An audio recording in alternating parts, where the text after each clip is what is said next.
तो राम राम सारे भाइयों ने।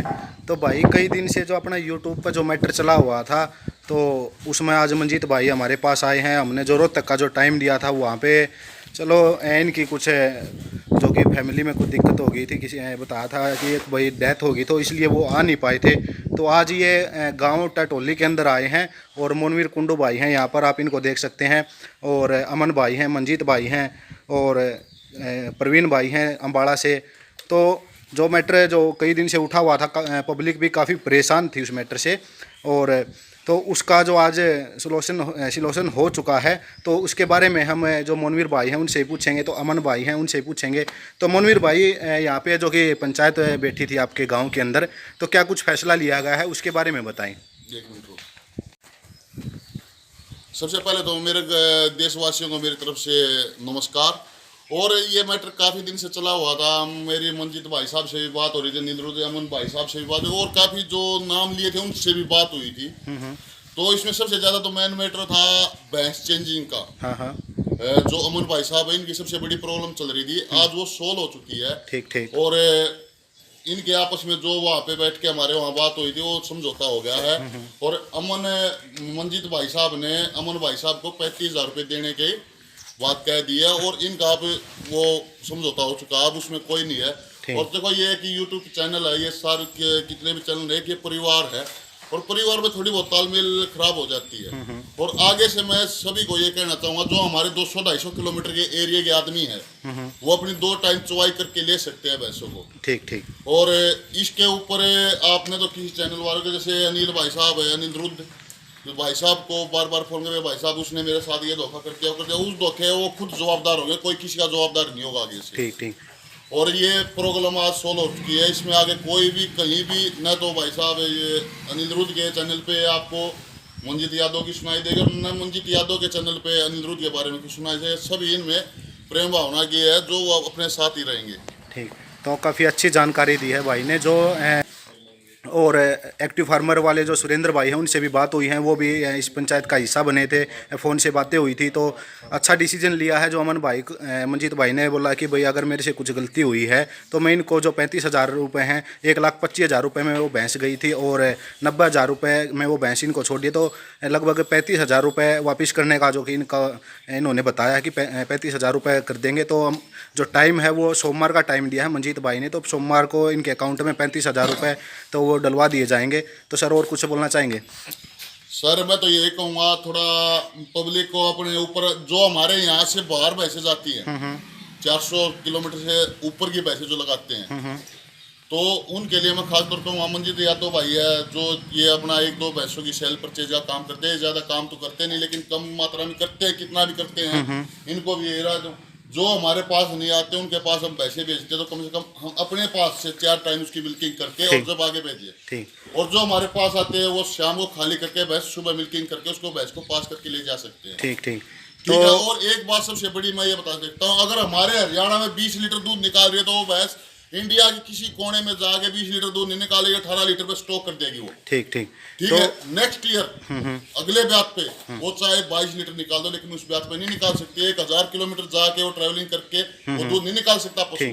तो एक बात से मैं जो मंजीत भाई ने बताया था कि उस बात से मैं इनकी बात से सहमत हूँ। इन्होंने बताया था कि भाई हमारा जो है व्यापार का काम है और 4 टाइम हम मिल्किंग नहीं दिखा सकते, तो वो बात इनकी ठीक है। अगर 4-4, 5-5 दिन तक इनके पास व्यापारी रहेंगे, सॉरी बाहर से जो बायर्स आते हैं वो रहेंगे, तो ऐसे में इनको भी काफ़ी कठिनाइयों का जो कि सामना करना पड़ता है। तो 2 टाइम में 12 घंटे के अंदर अंदर भैंस का दूध की जो मिल्क कैपेसिटी है उसके बारे में पता लग जाता है। तो जो अमन भाई हैं तो इनसे भी हमें बात करना जरूर चाहेंगे। तो अमन भाई हमें बताएं कि जो आज यहाँ पर गांव टटोली मोनवीर कुंडू सर के डेयरी फार्म पर जो फैसला हुआ उससे आप संतुष्ट हैं? हाँ जी सर, ये मोनवीर सर जी की बदौलत हुआ है जो भी हुआ। हाँ जी हाँ जी। ये भाई साहब इन्होंने मेरा बहुत साथ दिया। हाँ। और हम इकट्ठे करके जो भी इन्होंने फैसला किया तो बहुत बढ़िया है। हाँ ठीक। तो अमन भाई बिल्कुल संतुष्ट हैं जो मंजीत भाई ने जो फैसला किया है। अगर ये बात पहले फेस टू फेस हो जाते तो ये शायद ही बताएं। सभी भाइयों को मंजीत यादव की तरफ से नमस्कार। आज भाई साहब जो हमारा कन्फ्यूजन था वो मेन तो ये हो गया कि जो फोटो हैं, कई बार फोटो मंगवाते हैं तो फोटो वीडियो जो मैंने डाली थी, फोटो डाली थी, भैंस वही इनके पास गई है। लेकिन उस टाइम पे 2 फोटो जैसे इन्होंने मंगवाई, मैंने एक और भैंस अवेलेबल थी उसकी भी साथ डाल दी। और ये कंफ्यूजन में रह गए कि दोनों पशुओं में से कौन सा इन्होंने खरीदना था। इन्होंने वापस रिप्लाई नहीं दिया, जबकि मैंने जो लास्ट फोटो थी उस पे भैंस भेज दी। ठीक ठीक ठीक है। तो और वो भैंस जो ये दूसरी मांग रहे थे वो थोड़ी बीमार थी। मैं इनको बताया भी था कि एक भैंस मेरी दाना कम खा रही है तो उसको मैं अभी नहीं देने वाला। और ये इनका उन फोटो में कंफ्यूजन ये हो गया कि ये वही भैंस चाहते थे जो दाना कम खा रही थी। फोटो देख के सिलेक्शन में दिक्कत हुई है। और वो बात मैंने उस दिन भी बोल दी थी कि भाई अगर आपका पशु सेट नहीं होता मैं चेंज कर दूंगा।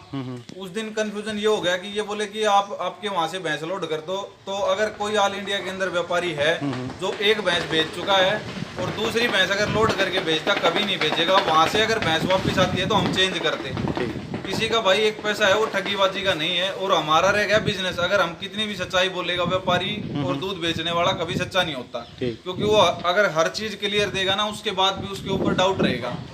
और ये गलती अनिरुद्ध भाई आपकी भी नहीं है, क्योंकि आपने पशु नहीं लिया, मैंने आपको पशु नहीं दिया। आपको जिस हिसाब से पब्लिक गाइड करती गई आप लोग आगे आते गए। और उस दिन मैं इसलिए नहीं आ पाया। पहले तो मैंने भाई मोनवीर का फोन नहीं उठाया, हवन हो रहा था बउआ गांव के अंदर जो कि रेवाड़ी डिस्ट्रिक्ट के अंतर्गत आता है। हम वहाँ से हैं और मैं अभी फिलहाल का मेरा निवास स्थान है वो है खेड़ा थरू का।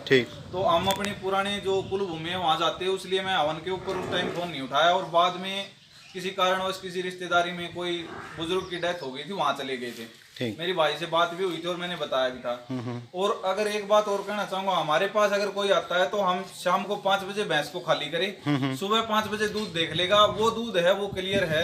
अगर उसके बाद वो 10 टाइम देखना चाहे तो भाई वो हम नहीं दिखा पाएंगे, क्योंकि हमारे पास उस एक बायर के चक्कर में 10 है, उनको हम ये मना कर देते कि हमारा पशु बिक चुका है। ठीक ठीक। एक भाई ने कहा कि भाई फोन के ऊपर भैंस भेज दो 70,000 रुपए में, उस पर डाउट इसलिए उठाया था। देखिए मोनवीर के पास भैंस भेज दूंगा मैं, मेरे को पता है मोनवीर टिटोली का रिटोली का, मैं पहुंच जाऊंगा भाई इसकी एड्रेस पे पशु के पैसे मांगने। लेकिन अगर अदर स्टेट कोई मंगवा रहा है उस पर हम 1 सेकंड में भरोसा नहीं कर सकते। 70,000 में वो 2 लाख रुपए की भैंस को रख सकता है, बाद में दे न दे उसमें न आप कुछ कर सकते न मैं कुछ कर सकता। नहीं, ये बात काफ़ी अच्छी बात बताई जो कि मंजीत भाई ने। लेकिन तो आगे भाई जो अगर आपके जो सेल परचेज का आपने काम बताया, व्यापार लाइन का आपने काम बताया, तो बाहर से जो हमारे व्यापारी जो बायर्स आते हैं तो उनको क्या कुछ कहना चाहेंगे, ये एक संदेश दें हमें। उनको भाई मैं ये कहना चाहूंगा, जो भाई आएगा कहीं भी आए, देखो सबसे बड़ी चीज होती है अपने मन की संतुष्टि। अगर जहाँ पशु पे नहीं इंसान पे हो गई संतुष्ट तो वहाँ बंदा क्लियर है। आएगा मोनवीर भाई के पास आता है, ये यहाँ पे रख के इसके पशु दिखाएगा, बाहर के भी दिखाएगा, मेरे पास आएगा। मैंने किसी होटल में रुकने की कहूंगा, क्योंकि भगवान की दया से अच्छी दाल रोटी चल रही है, तो अपने घर पे रुको, जितनी मेरे से इज्जत होगी उतनी इज्जत करूंगा। अपने पशु दिखाऊंगा, प्लस पॉइंट अपने घर से बाहर के भी दिखाऊंगा। ठीक ठीक। 2 टाइम मिल्किंग करवा सकता हूँ। उधार और किस्त पे अगर कोई भैंस लेना चाहे तो मैं हाथ जोड़ के कहता हूँ भाई मेरे पास नहीं है, क्योंकि हम भी एक किसान परिवार से हैं। अगर हम ऐसे उधार भैंस देने लगे, अभी हमारे इलाके में 1 करोड़ की ठगी लगा के गया बंदा और आज उसको ये पता नहीं वो कहाँ गया है। अगर मैं कल को ये कहूँ भाई उसको पकड़ के मैं किसानों की पेमेंट वापस दिला सकता हूँ तो नहीं, क्योंकि कैश लीजिए और कैश दीजिए।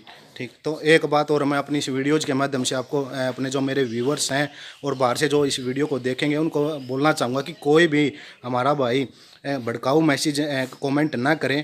तो जो मन मुटाव था वो आज यहाँ पर जो कि दूर हो चुका है। यहाँ पर जो मोनवीर कुंडू सर के पास आए थे तो। और अनिरुद्ध भाई एक बात हो रहा है, अगर मैं जितना पशुओं के बारे में नॉलेज है, क्योंकि मैं छोटा ही लग गया था, अगर आपने बोला था उसमें, चलो आपने उत्सुकता में बोल दिया कि भाई नॉलेज है उतना दूसरे एंगल से भी वो करते हो, तो मेरे को जितनी नॉलेज है उतनी मैं शेयर कर सकता हूँ। अगर मेरी वजह से किसी किसान का पशु कहीं कई बार ऐसा होता है कि डॉक्टर की समझ में भी नहीं आता और जो डेली रूटीन से काम कर रहा है वो समझ लेता है पशु को। अगर मेरी मदद से किसी का पशु ठीक होता है तो चाहे आधी रात को फोन कर सकता है, मैं अपना फोन खुला रखता हूँ। आप चाहे मेरा नंबर दे देना स्क्रीन पे, ताकि पता लग जाए कि भाई जो भी सॉल्यूशन होगा जितना बनता है उतना देता हूँ, कोई पैसा नहीं लगता। और सलाह करने से ज्ञान बढ़ता है, सभी को पता है। अगर सलाह नहीं करता तो इससे ज्यादा आदमी कुछ नहीं कर सकता। तो मोनवीर भाई आप कुछ बोलना चाहेंगे? मैं ये बात कर रहा हूँ अनिरुद्ध भाई साहब ने इस जो भी एक कार्रवाई हुई है इसमें बहुत मेहनत की है, ठीक है। और मैं इसे आपको तहे दिल से बार बार धन्यवाद करता हूँ कि एक किसान की आपने हेल्प की और उसको अच्छे तरह से न्याय दिला दिया। और मंजीत यादव को भी थोड़ी ठोकर लगी है। ये मेरे पास में खड़ा है मेरा भाई। कभी ऐसा कभी भी आगे इससे भी ये गलती नहीं होगी कि डबल या तीन या चार फोटो डाल के।